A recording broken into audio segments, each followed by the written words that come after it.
할렐루야. 간밤에 잘 주무셨습니까? 오늘도 우리 주님께서 주시는 샬롬의 은혜가 우리들에게 있기를 우리 예수님의 이름으로 간절히 소원합니다.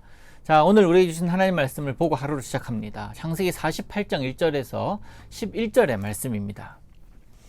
제가 읽겠습니다. 이 일 후에 어떤 사람이 요셉에게 말하기를 내 아버지가 병들었다 하므로 그가 곧 두 아들 므낫세와 에브라임과 함께 이르니 어떤 사람이 야곱에게 말하되 내 아들 요셉이 내게 왔다 하매 이스라엘이 힘을 내어 침상에서 앉아 요셉에게 이르되 이전에 가나안 땅 루스에서 전능하신 하나님이 내게 나타나사 복을 주시며 내게 이르시되 내가 너로 생육하고 번성하게 하여 내게서 많은 백성이 나게 하고 내가 이 땅을 내 후손에게 주어 영원한 소유가 되게 하리라 하셨느니라. 내가 애굽으로 와서 내게 이르기 전에 애굽에서 내가 낳은 두 아들 에브라임과 므낫세는 내 것이라.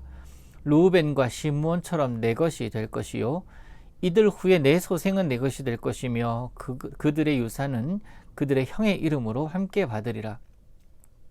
내게 대하여는 내가 이전에 밧단에서 올 때에 라헬이 나를 따르는 도중 가나안 땅에서 죽었는데 그곳은 에브랏까지 길이 아직도 먼 곳이라. 내가 거기서 그를 에브랏 길에 장사하였느니라. 에브랏은 곧 베들레헴이라.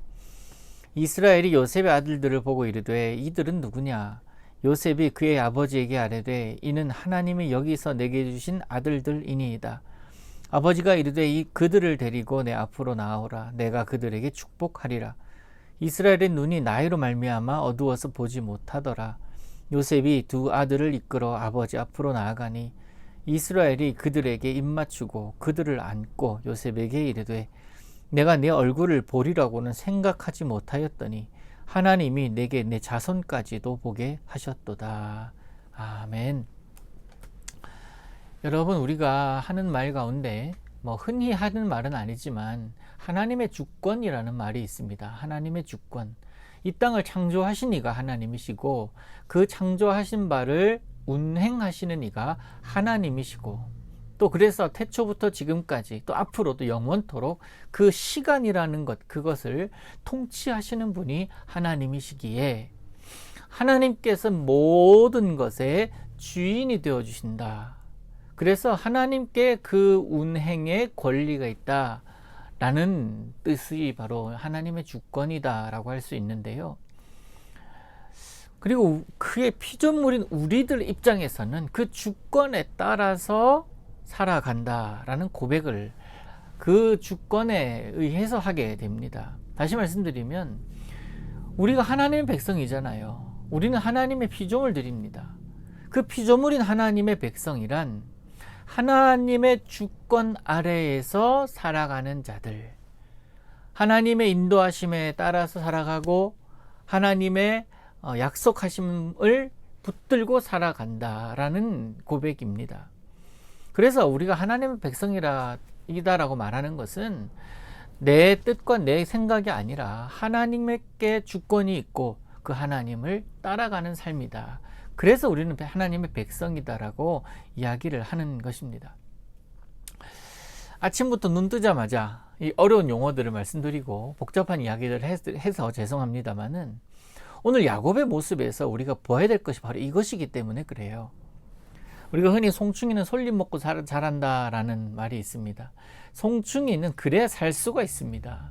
송충이가 솔잎이 아닌 다른 것을 향해 눈을 돌리고 다른 것을 품으려고 한다면 그는 송충이가 아니고 또 송충이로서의 존재감, 그 정체성을 잃을 수밖에 없을 것입니다. 생명까지도 위태해질 수 있죠. 그리스도인들이 바라봐야 될 것은 이거예요. 그리스도인이기 때문에 그리스도를 바라봐야 됩니다. 하나님의 약속을 바라봐야 되고 하나님의 주권을 인정하면서 살아가야 합니다. 하나님을 바라본다는 것, 예수님을 바라본다는 그것이 무슨 뜻입니까? 예수님의 입에서 나오는 말씀으로 살아간다는 거예요. 예수님의 마음을 알아서 그 예수님의 마음으로 살아가려고 한다는 겁니다. 그게 하나님의 백성이 아니겠습니까? 그래야 그리스도인인 거예요. 그래야 살 수 있는 거예요. 그래야 열매를 맺을 수가 있는 겁니다. 그리스도인이라고 하면서 나는 교회 다니는 자요, 나는 말씀을 읽고 있는 자요, 내 머릿속에 말씀이 꽉 차 있는 자요 라고 이야기를 하면서 예수님 믿는 사람답지 않게 살아가는 것, 그 모습에 하나님은 가증스럽다라고 말씀을 하시거든요. 우리가 오늘 기억해야 될 건 그거예요. 하나님의 주권을 인정한다면, 또 내가 그리스도인임을 고백한다면 하나님이 원하시는 대로, 하나님께서 이끄시는 대로 내가 가고 싶지 않아도 가고 내가 말하고 싶지 않아도 말해야 되는 거 아닙니까? 그게 그리스도인이기 때문에 그래요. 야곱은요, 그의 평생을 보면 이삭에게서부터 그가 축복권을 빼앗잖아요. 장자권을 빼앗잖아요. 그 이후로 도망자의 삶을 살아가지만 하나님의 약속을 붙들고 살아온 자이기 때문에 지금까지 버틴 것 아니겠습니까? 야곱이 자신의 일을 회상하면서 요셉에게 이야기하잖아요.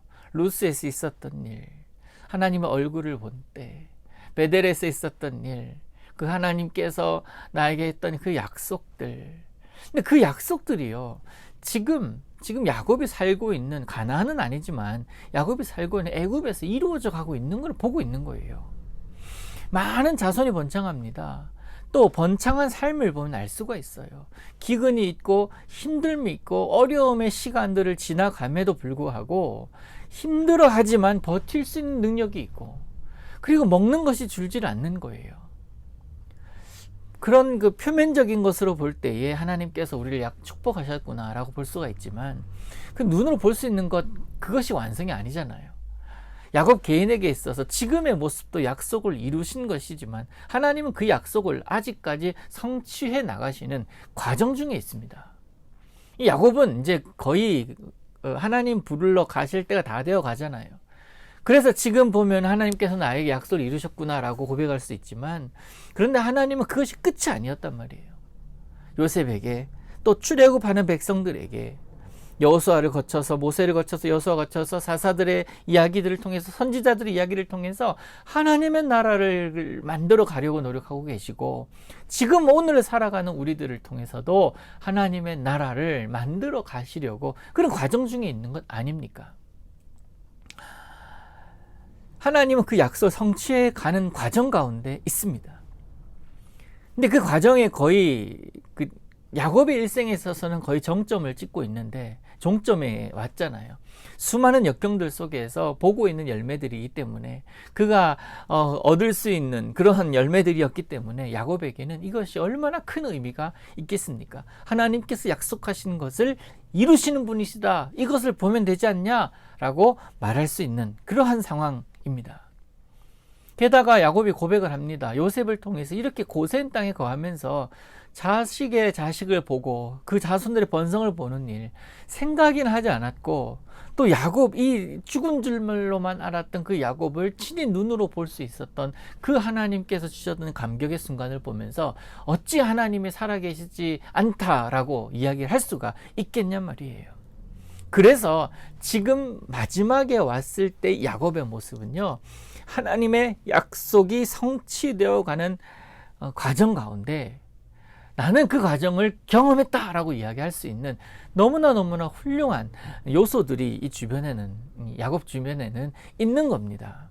그래서 오늘 이 말씀이 더욱더 야곱에게는 의미가 있는 거예요. 야곱은 그래서 자신이 받았던 약속과 축복을요, 이제 요셉과 그의 아들들에게 전해주기로 합니다. 그들을 양자로 삼고 아들들과 똑같이 대우하겠다라고 이야기를 합니다. 축복을 아끼지 않아요. 모든 것을 하나님께서 주신 은혜로 여기는 자는 언제나 감사의 찬양으로 하나님께 영광을 돌리게 되어 있습니다. 요셉은요, 아버지 야곱에게 자신들의 두 아들을 소개하면서 애굽에서 주신 아들들입니다라고 말하지요. 요셉에게도 이 두 아들들이 얼마나 큰 의미가 있겠습니까? 수많은 역경들, 자기가 겪었던 그 역경들을 돌아볼 때에 이 두 아들은 하나님께서 은혜 베푸지 않으셨으면 내게 올 수 있는 아들들이 아니었기 때문에 하나님께서 주신 특별한 선물이요, 은혜라고밖에 고백할 수가 없습니다. 야곱도 이 두 아들, 요셉의 두 아들, 이 에브라임과 므낫세를 통해서 크게 감동합니다. 죽은 줄 알았던 요셉인데 살아있고, 그 요셉으로 하여금 또 다른 손주를 보게 한 것 아닙니까? 이런 모든 상황들을 통해서 야곱의 입에서 감사가 터져 나오는 거예요. 두 손자를 무릎에 앉히고 입을 맞춥니다. 하나님께 영광을 돌리고 있는 거예요. 그러면서 이 두 손자에게 복을 전해주고 있는 이 모습은 아브라함 때부터 그의 아들에게, 또 그의 아들이 아들에게 이어온 참 좋은 전통입니다. 성도의 모습이 이러해야 합니다. 성도는 복을 나누는 자입니다. 나누었다 라고 해서 나뉘어지는 게 아니잖아요. 그 복이 그대로 줄어든 게 아니에요. 나누면 나눌수록 이것은 점점 퍼져나갑니다. 근데 복을 나누어 주는 일은 여러분 신령한 일이에요. 하나님의 일을 하는 모습입니다. 세상은 경쟁 사회인지라 남을 깎아내려야 자기가 올라가는 것, 그것이 당연시되어 있습니다. 근데 하나님의 성도는요, 상대를 높여주면서 자기를 낮춥니다. 세상의 원리와 너무나 맞지가 않아요. 나를 낮추는데 내가 높아집니다. 이게 하나님의 원리거든요. 오늘 하나님께서 여러분을 기억하셔서 부르시고 복을 주셨던 그 순간, 그 장면을 다시 한번 생각해 보시기를 바랍니다. 그곳에서 내가 너의 하나님이야. 내가 너를 사랑해. 너의 모습이 어떻든, 너의 상황이 어떻든 나는 너를 지금까지 지켜보고 있었고 기다리고 있었어. 네가 나를 바라보길까지. 그러한 순간을 다시 한번 여러분 회상해 보시기를 바랍니다. 그리고 가능하다면 그 만남의 자리를 찾아보십시오. 내가 기도하던 그 자리를 다시 한번 앉아보세요. 내가 아무도 없는 그곳에서 하나님을 예배하고 하나님을 소리 높여 부르짖던 그곳을 찾아보십시오. 하나님 여전히 나의 삶의 분주한 것 알고 계시지만 하나님이 우선된 삶이 아닌 모습에 대해서 하나님 서운해하실 수 있으세요. 하나님의 약속을 잊고 살아간다면, 주님의 주권을 인정하지 않는 모습으로 살아간다면 우리는 세상에 있는 사람과 다를 바가 뭐가 있겠습니까? 또 우리 자녀들에게 무엇을 축복해주고 무엇을 전수해 주어야겠냔 말이에요. 여러분, 하나님의 약속을 발견한 자리 야곱이 기억했습니다. 그리고 그것을 상기하면서 다시 한번 하나님의 약속이 이루어진 것을 확인한 작업을 지금 야곱은 하고 있다라는 사실. 여러분, 하나님을 만나고 하나님의 약속을 붙들고 하나님을 경험한 그 자리를 회복한다면 오늘을 살아가면서 당하는 어려움이나 뜻밖의 만나는 힘듦의 순간을 넘어갈 수 있는 담력을 얻게 될 것입니다. 우리에게는 우리의 힘이 되어주시는 하나님이 계십니다.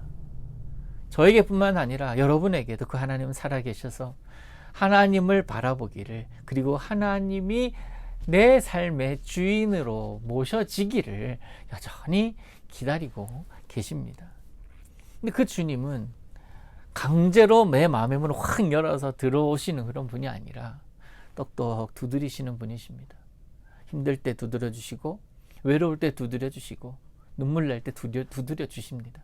내가 그 두드림의 문을 열 때 주님을 만날 수 있고, 그래서 내 힘든 상황, 그 어려운 상황을 이겨낼 수가 있는 것입니다.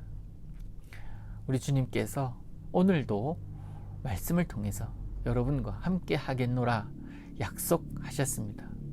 그 하나님의 약속을 붙들고 오늘 살아가십시오. 반드시 승리하게 될 것입니다. 그 승리의 노래가 여러분이 있는 곳에서 주님을 향해서 올라가는 그런 거룩한 하루를 보내시기를 우리 예수님의 이름으로 축복합니다. 기도합니다. 사랑하는 하나님 아버지, 오늘도 주님께 하루를 의탁합니다. 기도로 시작하는 귀한 주의 백성들을 기억하시고 그들의 삶의 자리에서 하나님을 기억하며 하나님의 주권을 인정하며 하나님 만났던 그 순간을 기억하며 오늘도 감격하고 살아가게 하옵소서.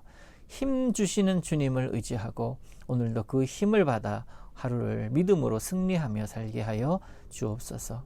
감사드리며 예수님의 이름으로 기도하옵나이다. 아멘.